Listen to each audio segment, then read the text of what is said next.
Hey, what's up? Thanks for tuning in. Another episode of Let There Be Talk Bitchin. This is like a trifecta today. It's a bitchin' and it's a handmade episode because we're going to have a great guest on in a little bit here that does some unbelievable art.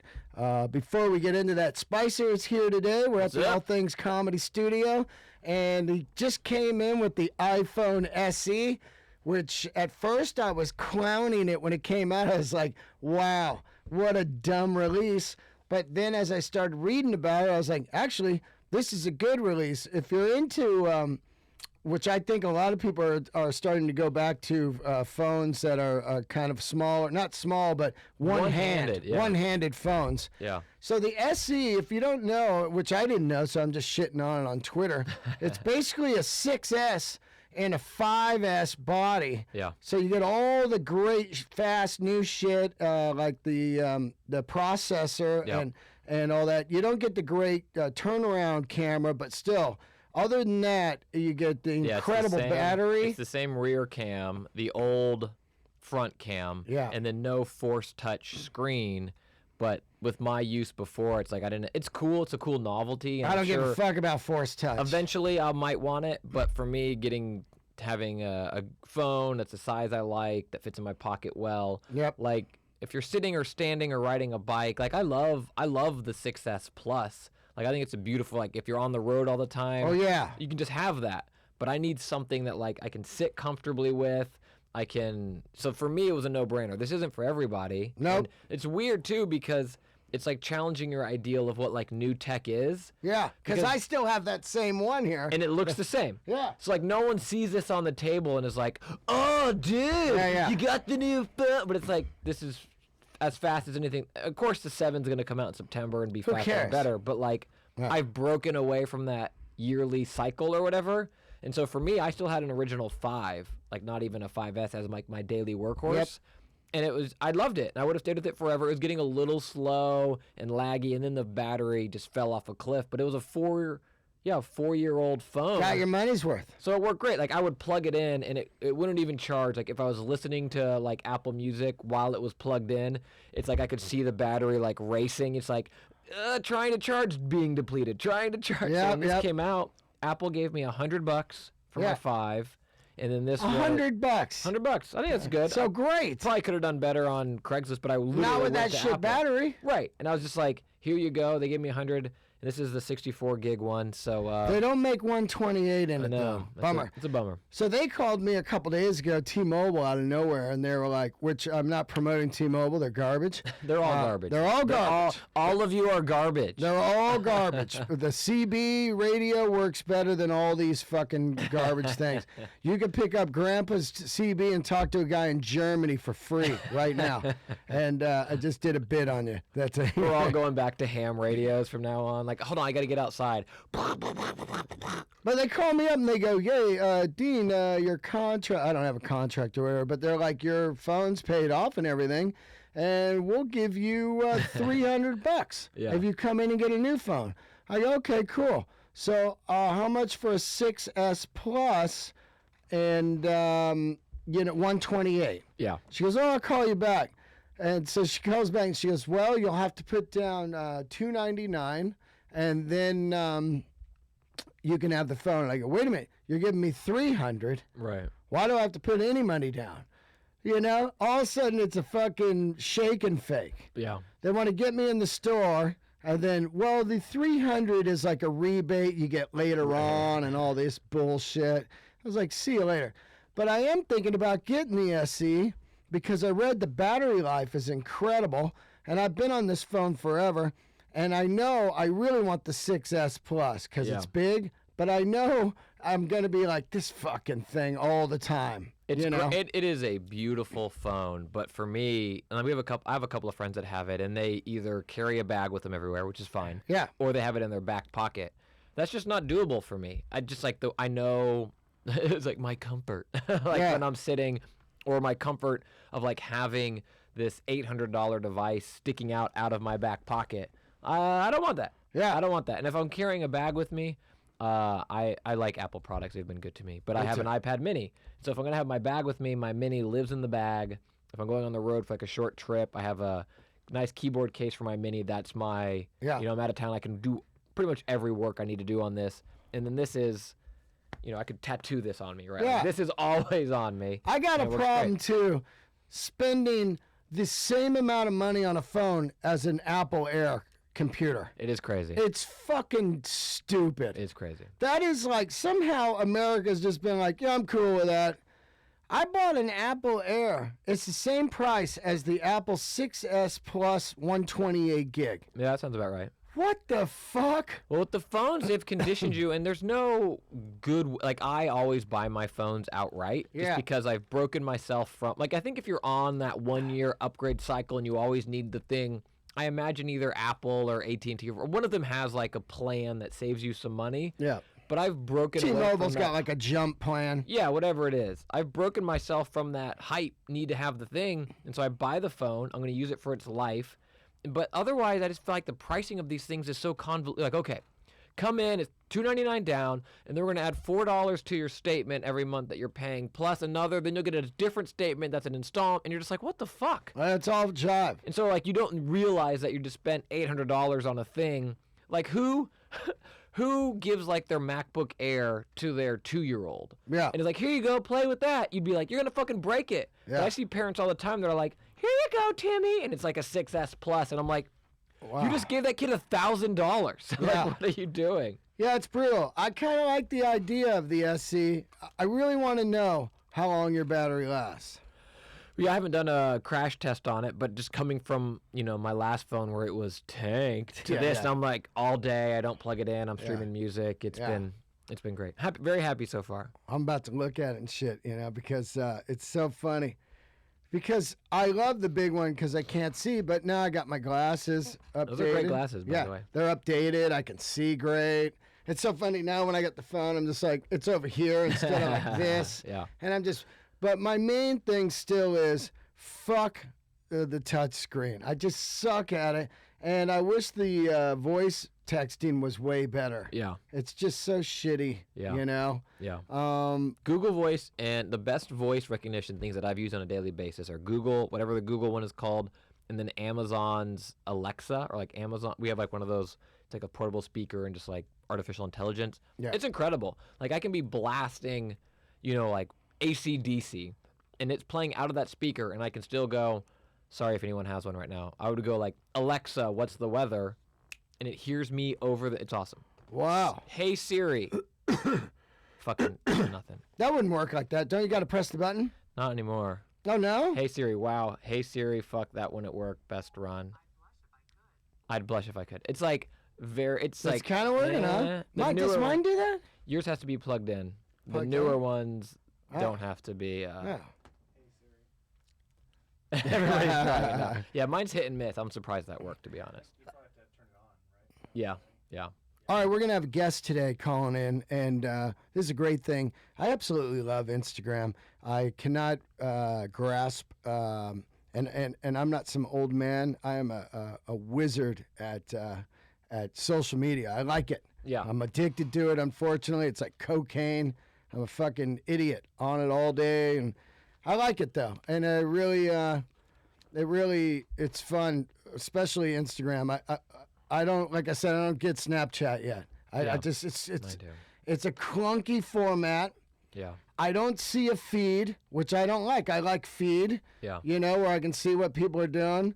And it's swipe left, right, up, down. I think it's just a bad format. I can't believe it. To me, it's like Facebook. I've said it over and over. Can't believe it's taken off. Well, we're getting into Snapchat too late, right? Like Snapchat started because it was a way for kids to send each other sexy pics. Yeah, we're talking about that. Yeah. So, but we haven't lived it. So now it's like iterated on for 4 years or whatever, and now we're coming into this thing as like men being like, what the, I don't fucking, but the kids have grown up with it, like, oh, of course, it's bit, and it's just like, I don't know. Anyway, we got the call in right now, and he's our guest today. Let's get him on the phone here right now. Hey, man, are you there? It's Dean. Hey, Dean, yes, I'm here. Thank you for having me. Jeff Park, right? That's how you say your last name? Now, we are streaming live. You can swear or whatever. Don't worry about it. But I want people to know your Instagram is j.parke, right? Yes, sir. The reason I want people to know it while we're talking so they can see what the hell we're talking about. My co-host is here, Christian Spicer. Hey, what's up, man? Your stuff is incredible. Incredible. Thank you, Christian. Yeah, thank you. Appreciate that. Now, I do a series called Handmade. I always have people on that make incredible stuff by hand in America mostly. You know, I've had guys on that do leather jackets, denim, and everything. And the great thing of Instagram, I was just getting into it before you called, is people turn me on to great stuff. Cars, motorcycles, clothing, concert photos. But a guy a week ago hits me and says, "Hey, Dean, I bet you like this because I love the Grateful Dead and I love Rolexes."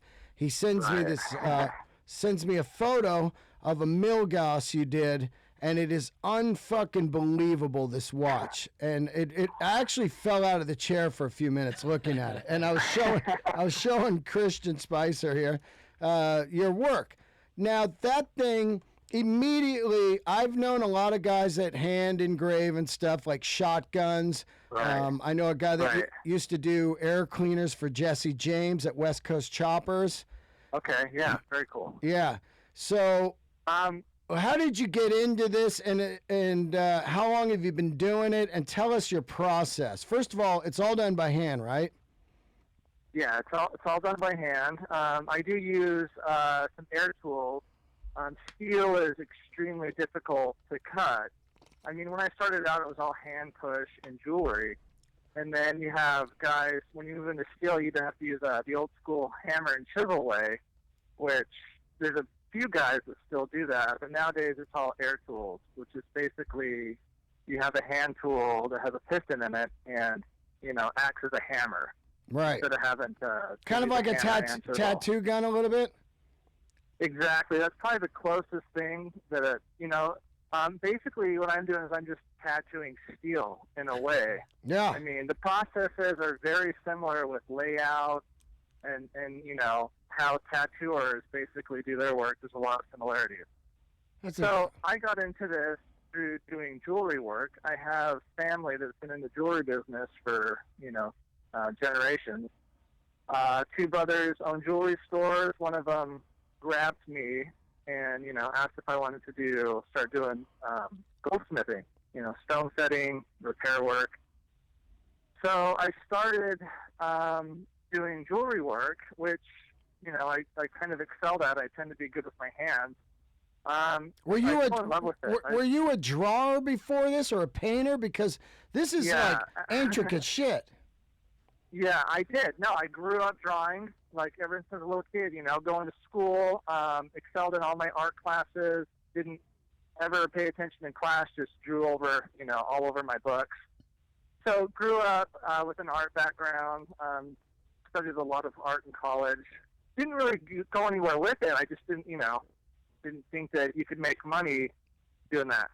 I did that, and I was a musician. I mean, I played guitar, still do to this day. Wow, were you in any bands?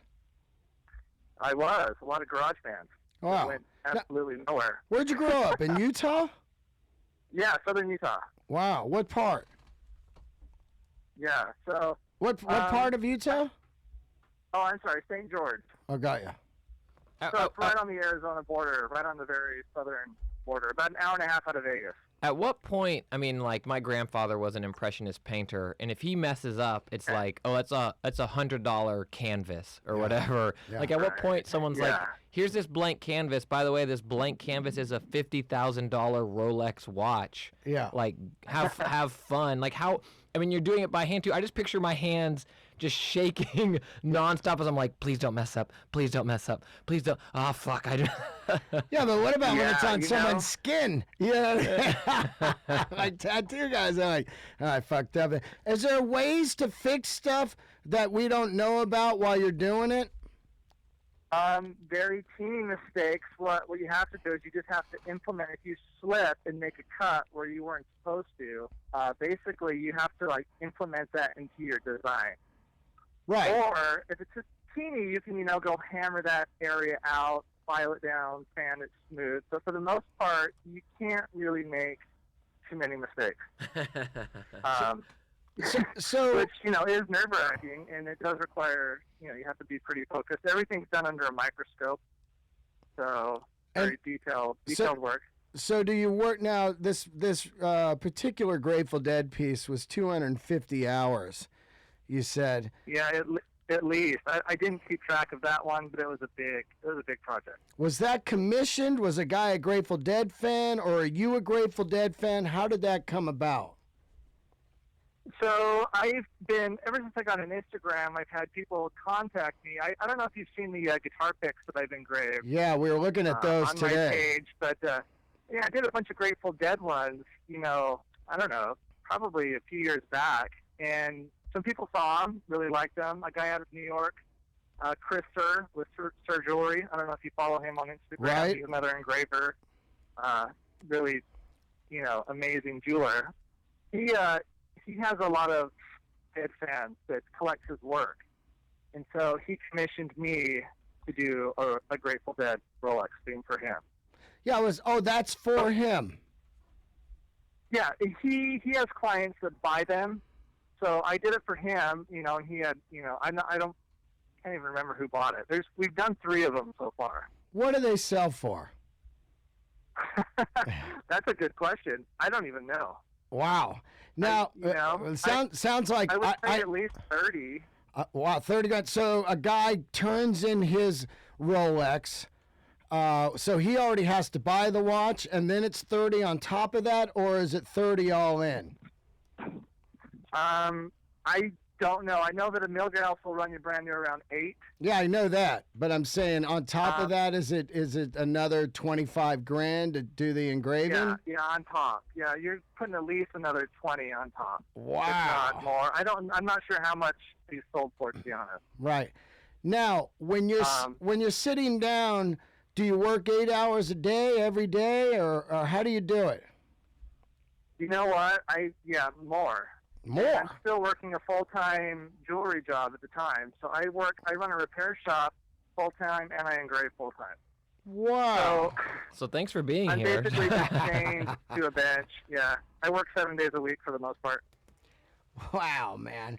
So now, do you take the Rolex apart yourself since you're a jeweler? I take it apart myself. Yeah. Luckily, I've, taken horology classes. I've worked with watches for the last 10 years. Wow. So, not that big of a deal to take apart. That's incredible. Spicer, if you were getting a watch engraved, you could have anything engraved on it, would you do a band or like, because he did one with, you did one with skateboard theme, right? Like Bones Brigade or whatever? The Bones Brigade, yeah. Unbelievable. All that stuff that I freaking loved as a kid. Yeah, I actually gave that to Stacy Peralta. It was a knife. Oh! That's dope. Yeah, Stacy Peralta, Pal Peralta, I gave that to him. He's a really cool guy. Yeah, I think I would do I have like. a watch that I want to do. I want to do a Foo Fighters watch. Wow. Really? Are you a Foo Fighters fan? Just a little bit. Yeah. Yeah, no, a huge Foo Fighters fan. I've done some of my guitar picks were Foo Fighters. I have a portrait of Dave Grohl on one of them. Wow, man. Spice, what would you get? Well, I think I would want a band that kind of blends where I'm from. So it'd be like California, picturesque beaches, mountains, and then Texas, kind of prairies, big stars, a blue bonnet, something like that. Landscapes. Yeah. Some dope landscapes. That'd be cool. I wouldn't mind having like Yosemite, like Half Dome, some grizzly bears, the California the shape, that shape of the state. All that would be great. But really, I think I would wear that Grateful Dead one till the fucking day I died, man. What if there was a Bon Scott watch? I thought about AC/DC and stuff, but there's something a little bit trashy about that. Grateful Dead really felt like it worked with it to me, Well, it's iconic. They're an iconic band with iconography. Iconograph? What am I looking for? The imagery. Yeah, the imagery. Yeah. Grateful Dead. Right. The bears. I'm a Grateful Dead fan. I'm a little bit younger, but I did see them in '95 Badass. Vegas right before Jerry died. I'm not the biggest fan, but it was their imagery that really always influenced me. Right. The steely skull, the Jerry Bears, just, Yeah, absolutely. all that stuff that I thought was really cool. So now let's talk a little bit how your first one you do. Is the Grateful Dead one the first one you did? No. So my first, I've been engraving high-end knives for about 8 years. Right. I took my Omega Seamaster apart years ago and engraved it. Wow. Just to, I pretty much just cut everything that's metal. If I have something, I just might as well embellish it. Right. Do you do any nose candy while you're doing it, man? I mean, it's so like tedious, right? Well, I don't know about nose candy, but I'm addicted to caffeine. That's for sure. I can't live without my 5-hour energies. Wow.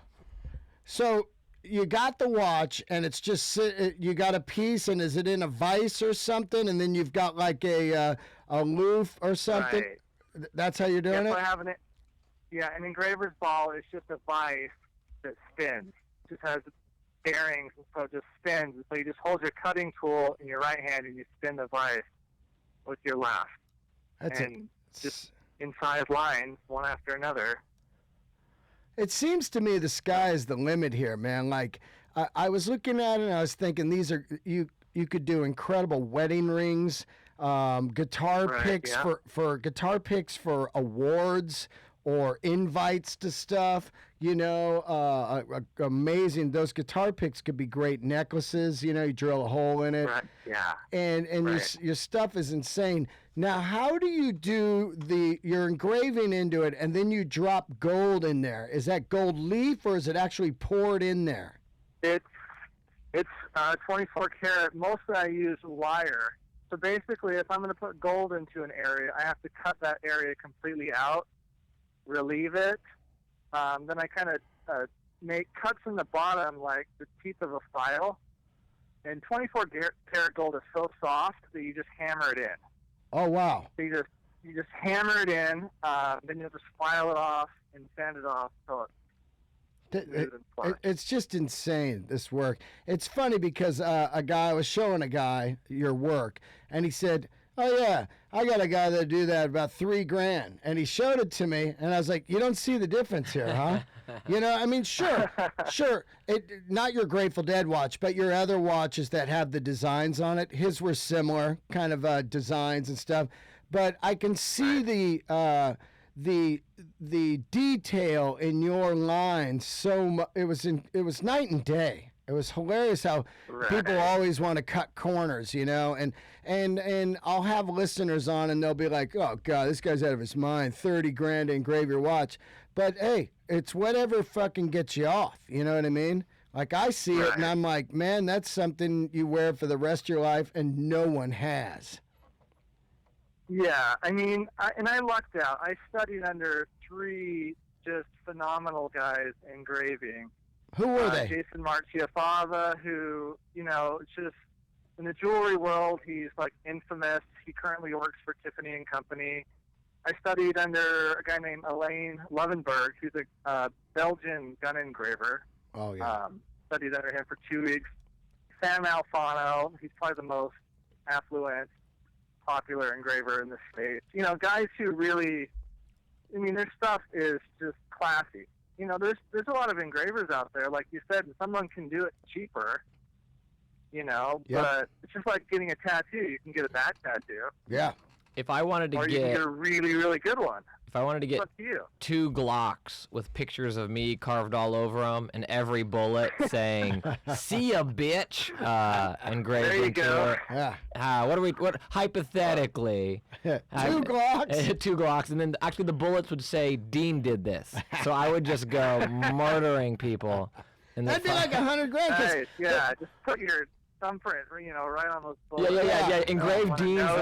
Engraved Dean's fingerprints on the gun, so that they have to find his prints. Just put right on it. Murder was the case that they gave me. Yeah. That's fucking comedy. Let me ask you: do you mostly work in stainless steel Rolexes, or are gold ones no good to engrave? What's that about?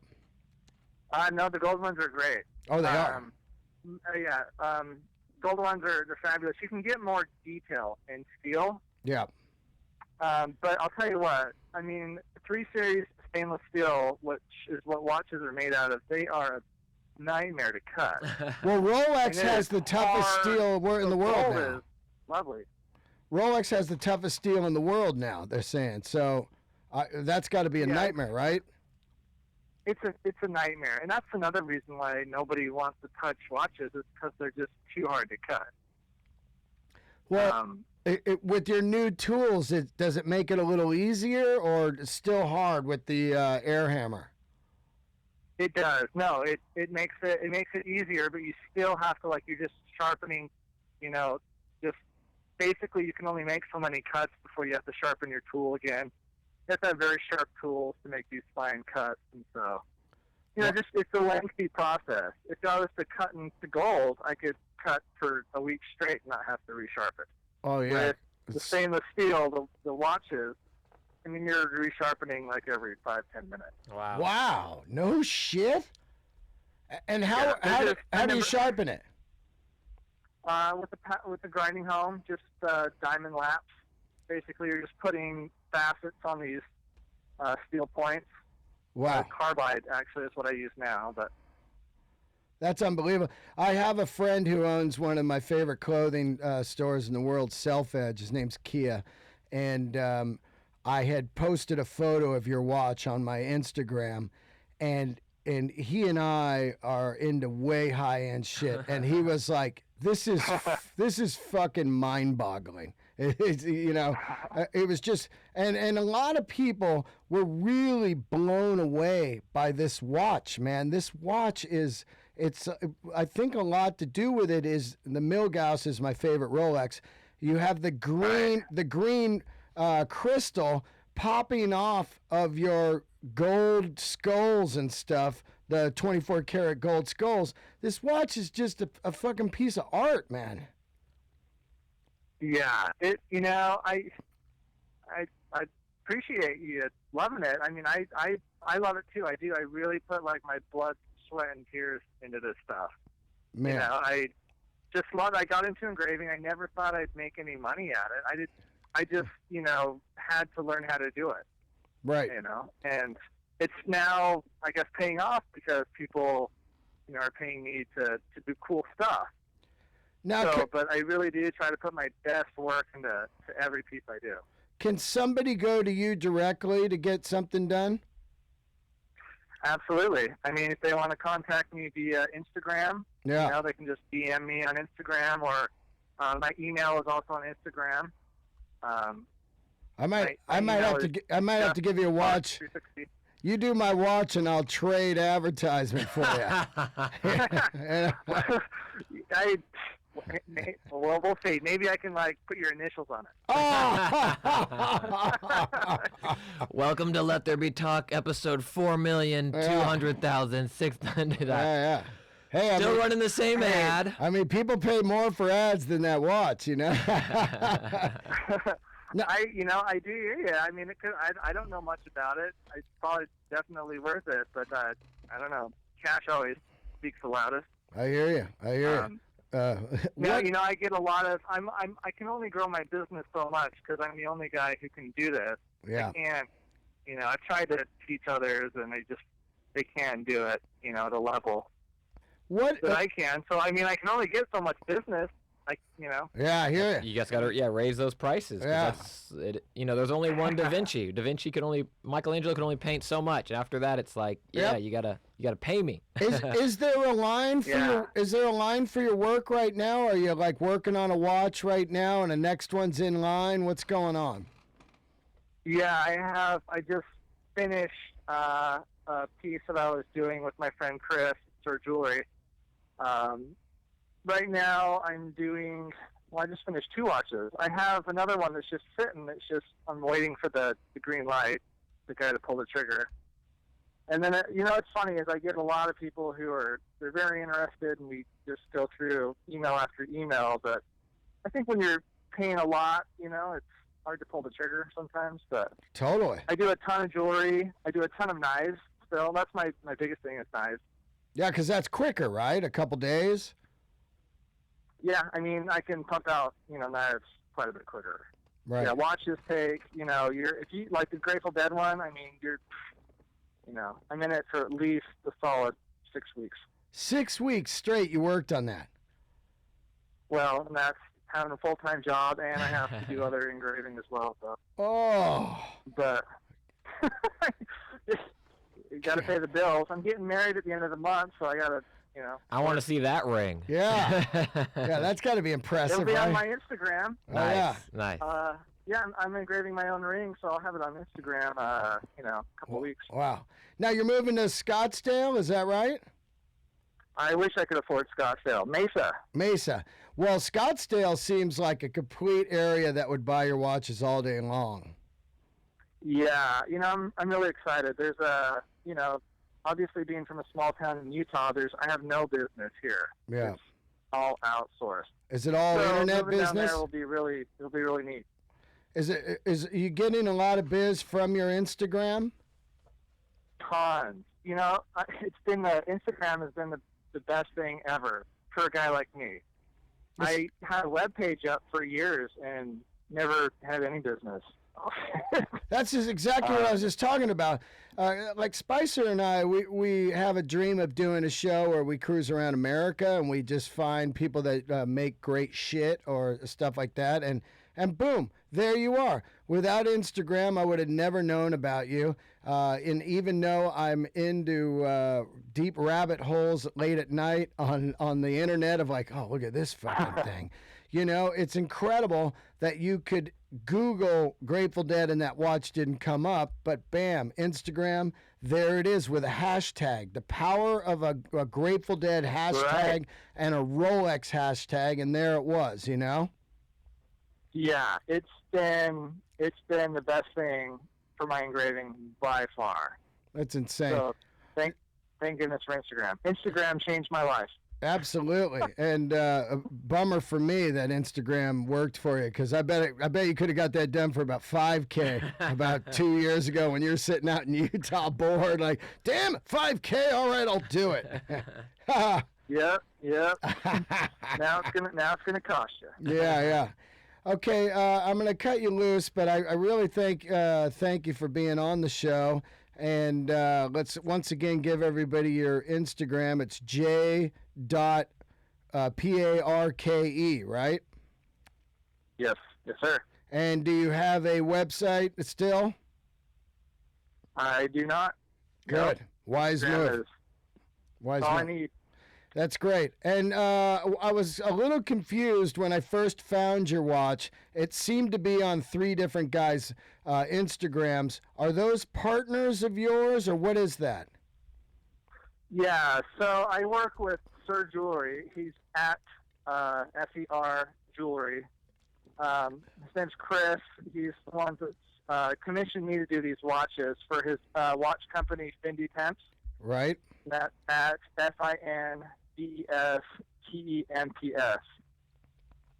And then what about the other? There's not a third person? Dude, people have taken and reposted it all over the place. Gotcha. Yeah. Well, I don't know where it's been. I really he's the guy who I work with for the most part. I really appreciate it, and I love your work, man. And I hope one person contacts you from this show and gets something done. Because your stuff is mind-boggling. I mean, I have a tattoo on my side done by Nico Hurtado, and it reminded me exactly of your work. When I first saw his tattoos on Instagram years ago, I was like, "What the fuck?" It might have been Twitter, but I was like, "That's not real." You know what I mean? These tattoos were amazing. Yeah, I follow him as well. Yeah, I've got a Bon Scott done by him, and nice. Your work is equivalent to that. When I saw it, I was like, "What the fuck?" And I just started looking around the house, like, "What could I sell to get that?" Well, I thank you, man. Awesome. One last thing, you guys. Have you ever seen Brad Pitt's motorcycle? The whole motor's the whole motor's engraved. Yeah, there's a bunch of guys that are doing motorcycle parts now. Yeah, there is. But it's very cool. That's like giant engraving to me. My stuff is like a micro engraving. The guys that do those parts, man, it takes me the rest of my life to complete something like that. A guy did my buddy Jeff Decker's entire gas tank, and it's just roses, and it took the guy like 3 years. Wow. I mean, not straight, but, you know, I think after a while you go, I got to get the fuck off this tank, man. You start going loony, you know? Do something else. Yeah. All right. Well, you're going to start seeing more and more engraving, that's for sure. It's becoming more and more popular. Yeah, absolutely. Thank you. And I get out to Arizona a lot, and I'd like to meet you, man. It'd be fantastic. Yeah, absolutely. I'll be in touch. All right. Thanks for calling in, bud. Thank you. Appreciate it. See ya. Nice guy. Yeah. That's great too, right? When like someone that makes awesome stuff seems cool, and it's not just like, well, you did, and you're just like, oh, what a drag. Sometimes people that do that kind of work are lunatics. Because that's why they're so good at that. They're in their house with their cat, you know. I've engraved my entire bomb shelter, and it's safe. And you're just like, oh, and they can't even talk because they've huffed so many cigarettes. They're like, when I first started engraving, you know, it's like, and they're sniffing solder and shit. But he was great. That stuff is insane, though, right? Mm-hmm. I mean, like, when you look at it, you just go, that's done by fucking hand. Yeah. It's like, I don't wear a watch, and I'm thinking, like, okay, what watch am I getting? It's like when you see really beautiful stuff like that, you start thinking, how can I incorporate some version of that into my life? And not just the consumer aspect of it, but like it, you know, looking at that, sharing that art, looking at that art every day would make you happier. It's like having a Van Gogh in your place. And nobody else has it. It's incredible. I tell you, when you wear a Rolex, everybody and their mom has one, pretty much. The Submariner, that classic one when you're out. You can go out tonight. Just start looking at everybody's wrist. I guarantee you probably count like 20 or 30, you know, if you're out at a club or whatever. But if you had this guy engrave the whole thing, you would look down and then you'd go, what the fuck is that? Yeah. And that's exactly how I looked at that Milgauss. It was just, I still look at it. Yeah. I look at it like every couple days. I'm like, look at this guy's and those guitar picks. Yeah. Imagine if you were just like a rich guy like Angus Young and you had him do you 50 picks, one for each night on the tour, or Slash, let's just say. I just went to GNR. Yeah. And you just had the Slash pick, and some lucky fucker in the crowd got that, man. I mean, that would be like, oh, I got the Slash pick. You know? Also, in today's day and age, what it would be is Slash could, you know, someone at GNR commission those picks. Or really what it is Coca-Cola commissions the picks. Yeah. Slash plays with it for one song, whatever it is, right? Yeah. Welcome to the Jungle. Yeah. Then afterwards, they take it, they put it in an awesome crushed velvet box, and then they sell it for charity for like St. Jude or something like that for $1 million, and everybody gets paid, and some awesome rich dude has some dope collectible. Yeah, we got a call. Let's grab it. Man, that guy was cool. Hey, you there, man? Hey, what's up, guys? Holy shit. How you doing, man? Who's calling? Where are you calling from? This is Bryce, or known as a Twitter handle, Bryce Butt, from Calgary, Alberta.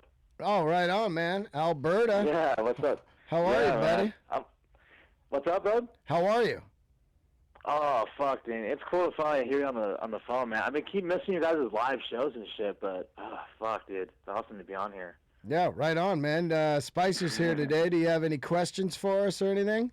Yes, for you, Dean, and for you, Spice. Now, what's your guys' thoughts on the new, fuck, I just had it. I just can't remember.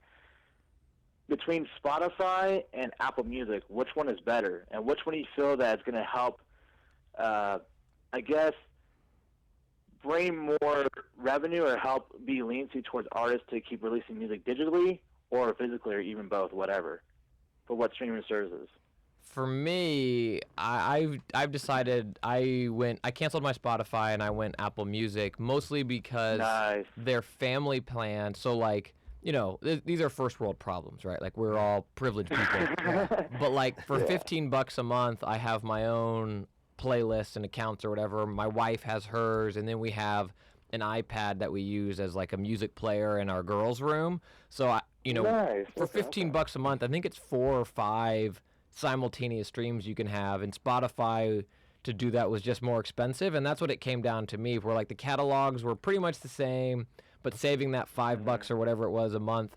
And then it's like it sucks to keep supporting, like I love Spotify, like they were kind of the indie company that did this thing and made it, kind of mainstream, but Apple's the 1,000-pound gorilla where they can go pay to get those exclusives. So it kind of sucks to reward that behavior, but I think if someone stays in this business, right, it's going to be Facebook, Google, Apple, or something like that. But I've been happy with it so far. Man. Apple Music's been good to me. Same here, guys. Like when I first tried Spotify, and then immediately like fucking got rid of like that 30-day trial. I was like, fuck this. This is like lame as shit. I'll just stick to like doing what I do, download whatever. And also, I'm trying to be like an artist as well too, because I've been trying to, dab into the whole turntablism thing. Oh yeah. Try to do like the same thing like Dean Delray did, did the guitar. I've been trying to do drum things here and there. Been trying to pick up some bass and all that shit. And right now it's got back into more because of Death Grips and then seeing shit from like Block Party and then of course fucking Prodigy. I think I told you that on the Periscope too, Dean. Yeah. You did, man. Yeah, man, that'd be so fucking cool if you got them, or even Chuck D from Public Enemy. That'd be so badass. Chuck D is my favorite rapper besides Ice Cube ever. I saw Public Enemy on the Fear of the Black Planet tour. It was unbelievable. I've also went to that one, man. I've seen him a bunch after that, but that was the one for me. We got another call, dude. I love you. Thanks for calling in. No problem, man. And I hope you guys come out to Calgary, dude. I'll be fucking honored to come see your shows. I don't give a shit. I'll go. I don't give a fuck, man. Seriously. Thank you so much, dude. Candles lit. Yeah, man. Thanks, man. All right, we got another call here. Hey, you're on the air. Who's calling? Hey, what's up, man? Ben in Tucson. How's it going, guys? Tucson. Ben, what's up, buddy? Yeah, what are you guys doing? We're doing a show. What are you talking about? We're talking about some dope engraving. Yeah. We're talking a little bit about streaming music services, and now we want to talk about whatever you want to talk about. What's up? Yep. Well, those are good topics. I started doing Apple Music a few months back, and there's a lot of things I like about it. I love it. We just had a caller on. I think that it is unbelievable for $9 a month, or it's $10, to have every song ever. More or less. Ever. No, it's pretty amazing. And the thing I like about it too is all that stuff on Beats One, where it's got the human touch. You know what I mean? Like St. Vincent has a show, and Josh from Queens has a show, and like Dr. Dre and all these people. So it's like listening to the radio, where you get to hear them actually talk about the music too, and they're curating all the songs. It's real cool. I've never even checked that out. Now that's the Dr. Dre show that they bought, right? And it's like, it's like a radio stations? Yeah, so like if you look at it, and the cool thing is you don't have to just listen to it live. They archive them all. Yeah. But like if you type in Josh Homme in there, there'll be a couple options. There'll be Queens and all that stuff. But he has his own show. It's called I can't remember the name of it, but it's great because he's a funny guy anyway. So he always hams it up, and like he even kind of gets into character and stuff. It's really cool, man. Now, are they radio shows or like podcasts? Yeah, no, well, I mean, kind of like a cross between the two, because you can tell they put in time and try to really make it sound good. But yeah, it's similar to listening to a radio show, because he'll spin maybe 3 or 4 tracks, then he'll get on the mic a little bit. Oh, that's cool. And he'll even occasionally have guests, like musicians that are friends of his and stuff. It's really cool. I haven't even dived into that party yet, and I think it's going to get better and better and better. Right now, to me, it's just kind of like, oh, I want to hear Springsteen, The River record, and immediately it's in my fucking hand, and it's not taking up any memory in my phone, and the amount of space that all my CDs took at my last house would make your fucking head spin. And these cases, I would have to have people make these shelves and all this. And then I would only listen to about 40 or 50 CDs because there's just too many. But now it's just instantly, I'm like, Siri, play, Merciful Fate. And bam, there it is. No, it's pretty amazing. And that's one of the things I think too, is like what you're saying, how it doesn't take up any memory, because I'm a music nerd like you guys, so I mean, shit. Most of the time on my phone, 80% of the shit on there was just albums and stuff. You know what I mean? Yeah, that's me. It's photos and music, and my whole phone, like I was just like, I need 128 gigs, and it's like I really don't. But in my dumb mind, I'm just thinking like I'll never be full because I won't have music in anymore, and it would have to be about 1 million photos to fill that up and videos. Yeah. Oh yeah, I mean, I think the only drag about it is the reason why I'm going to still continue to always buy music too, is because if you want to listen to some cool shit when you're camping, sorry, no Wi-Fi. You can, you know what I mean? So you can take it I'm offline still always though. want to have hard copies of shit. Sometimes it's an album I care about enough. You can store it offline. Yeah. Oh really? Oh yeah. You go. It's a little bit of a nightmare to find in terms of their UI to turn it off. But yeah, if you have the storage capacity on your phone, you can just go in, hit a little button, toggle a thing, and download it onto the phone. So if you're on the plane or camping or whatever, you got it ready to go. Now, you don't need iCloud. You can just put it onto your phone storage? Yep, you just drop it right. It will download it to your phone. Oh, I didn't even know that. I thought you had to have a cloud account. That's genius. That's even fucking better. It's all like paid for, whatever that you're paying for with the service that you're paying for. It's pretty slick, and Spotify does that as well. And then finding, like, I remember I had a time I was like, there's nothing on my fucking phone. Like, why is my data all, like, or why is my memory full? And then I was like, oh yeah, I just got back from a trip and I put all these albums on. So I had to like go in and manually uncheck them. So you do it before you leave. Yeah. You open something up in the phone. Where's it at? It's in the Apple Music app. Honestly, better than me describing it to you, listeners. Just Google it, figure it out. Or YouTube it. Yeah, it's in the Apple Music app, and it's just like, I think you hit like the 3 ellipses in there, and then open it up, and you can download tracks. It's a slick little thing they did, and what I love it for is you get to make mistakes. Whereas before, making a mistake on music was like $15-20 or whatever, but now it can be like, I don't know if I'm going to say bands I do like, but it's like, oh, I used to like the Deftones. Is their new album any good? Yeah, it's great. But like if I was at a record shop, I'd be like, I don't know. I know, because it's so $20. pricey. I haven't listened to Deftones in a while. I'll pass. Yeah. And then I'm missing out on a dope record. I know. The second these records come out, I immediately listen to them on Friday. Yeah. You know, like Troy Van Leeuwen, his band just put out a record, and bam, they're Sweethead, they're called. I recommend you guys get this. Troy Van Leeuwen from Queens, one of my favorite guests on the podcast. He put out a record with his wife, and bam, I got it. You know, there it is. I'm listening to it. Yeah. You know, which I don't know. You can even pre, like I've even like saved stuff that hasn't even been released yet. And they'll maybe let you sample 1 or 2 songs even before the record drops. Oh yeah, I love that. They always let you. That's great. That's dope. Yeah. Thanks for calling in, man. Hell yeah. Love you guys. Take care. See you, buddy. Yeah, the future's a weird place. It is a weird place. And like Netflix and all that stuff is cool too. It's just it's so weird. And Louis C.K. has the great bits about it, but like how we complain when it doesn't work. Yeah. But it's because when it does work, it's fucking incredible. Well, it's so addicting. Yeah. That when it doesn't work, you're like, what the fuck? Yeah. Like I just scream at T-Mobile over and over and over on Twitter. Yeah. And I tell you, everybody, if you have problems with anything, tweet it, man. It's a powerful message. But T-Mobile does not work from once you get outside of LA, on the way to Vegas, the entire 15.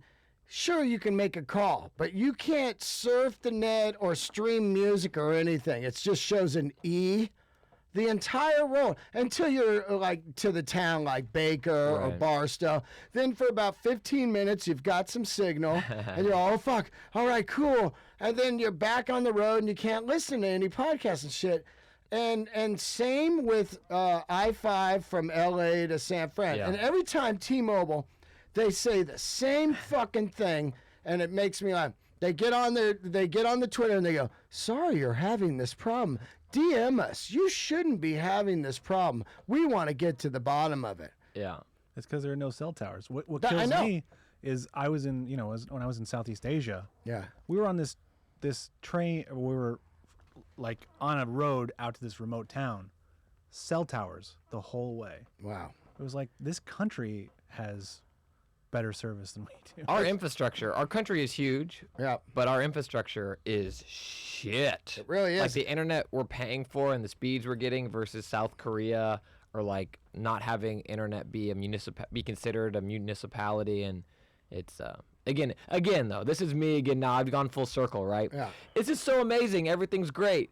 It's so silly that we ever get mad at things. I'm so fucking mad at that. Yeah. I get it. My point is though, it's cell phones 10 years ago were way better, you know, because there weren't so many people on it. Well, I also think we didn't expect them to be able to work all the time. Remember when I first moved to California, I was in San Diego, and I knew that there was a place on my drive to and from work and my wife's drive to and from work where it just didn't work. Yeah. And we just didn't expect it to work, and you knew that that was it and whatever it was. But now you expect it to work all the time. Like, and it's hard because it works most places, you don't think, oh, I'm going to go to Vegas, let me load up on podcasts, let me take some albums offline so I have them ready to go, because why the fuck wouldn't it work between two of the most, like, populous cities or, like, destinations on the West Coast? With 1 million cars every day. Every day. Yeah, every day. Yeah, you know, the interesting thing, too, is I get some pretty fierce panic attacks when I'm riding around America, like, I haven't done it in a couple of years, but I'll go on a long motorcycle ride, say to Sturgis. Yeah. And there's some fucking areas, man, where I'm like, oh, I'm done out here. If I get a flat, I'm fucking done. Yeah. And I mean it. You would be sitting there with no signal and with a flat tire and maybe a car an hour. And they're not going to stop because of the world of like Charles Manson they grew up in. Like, I ain't getting slashed by that biker. Yeah. You know what I mean? So. No, it's an engraved knife. Yeah. This knife is $50,000. This is fucking it's an art piece I'm delivering to your fucking neck. It's Grateful Dead. It's so fucking crazy, though, how scary it is when you're out there. Like, you know, and then you watch The Revenant, and you're like, that guy walked across America after being mauled by bears in the snow, and he slept in a horse's carcass. Yeah. You know what I mean? Like, so yeah, as much as I think I'm a man biking across America, I'm immediately a fucking pussy the second I get the flat. I'm stuck out here with these panic attacks. I don't have my Ativan. Where's my sat phone? I knew I should have got a sat phone. Goddamn. Now, there is the one guy, who is it, who's planning on doing Wi-Fi across America somehow, where the phones are just free forever. There's a couple of different initiatives that are trying to do this. I know Facebook is trying to do one with like balloons to try to get internet, and I don't know. My gut tells me Elon Musk is doing something with that, but I don't know. I don't know him personally, but I am amazed at the shit that man's created. Great. Like, it kind of makes sense to me because it's hard to slow down inertia. But here, you know, you've had these huge auto companies around for forever, and they haven't been able to make significant gains in electric cars until recently. Elon Musk, in whatever it is, 10 years, is like, I got this. Yep. And seems to be making killer fucking cars. And just released the technology for free. Yeah. To everyone, he said, here's the patents and the shit I'm doing. If you can make it better, here it is for free. Go do it. What fucking company does that? You know how fucking top secret if Chevy had that documents? They would actually murder people behind the guy got the stuff. Murder. Yeah. You know what I mean? It's he just landed a rocket Yeah. back from orbit onto a barge. Unbelievable. Unbelievable. Right? Right? I mean, I'm sure he's probably like killing 4-year-olds in a basement somewhere to like balance how incredible His he seems. satanic side. Yeah, he's like, I need the power, my dark lord. Yeah. But that guy seems to be crushing it. I bet his phone works everywhere. You know what I mean? He's got some kind of chip in there. Yeah. You know what I mean? Yeah. Oh, fuck. Let's get out of here, man. Oh, before I go, I've been talking a little bit about this, but everybody watch this show on Netflix. CNN put out. I heard about it about a year ago, and I'm finally seeing it. The 70s. Now they've got the 80s. Yeah. But it's just fantastic. And I really, really love it. It's like 8 episodes. One is TV. And I just worship Norman Lear and all the shows that he made. So one's TV, one's music, one's cult and serial killers, which is mind-boggling. The other one is Watergate, which I was so fascinated by last night because I grew up in Watergate. When you're a kid, Right. 8 on a BMX bike, I don't know what the fuck Watergate is, you know? But smell my fingers. yeah. But man, is this show great, and it's on Netflix. So thanks, guys, for tuning in. Leave the reviews. Thanks, Spicer. Good to see you here today. And thanks for everybody tuning in to the new episodes this week of my Guns N' Roses review. Andrea De Matteo was on. What an amazing woman she is. So thank you guys for tuning in. Keep the candles lit. See ya.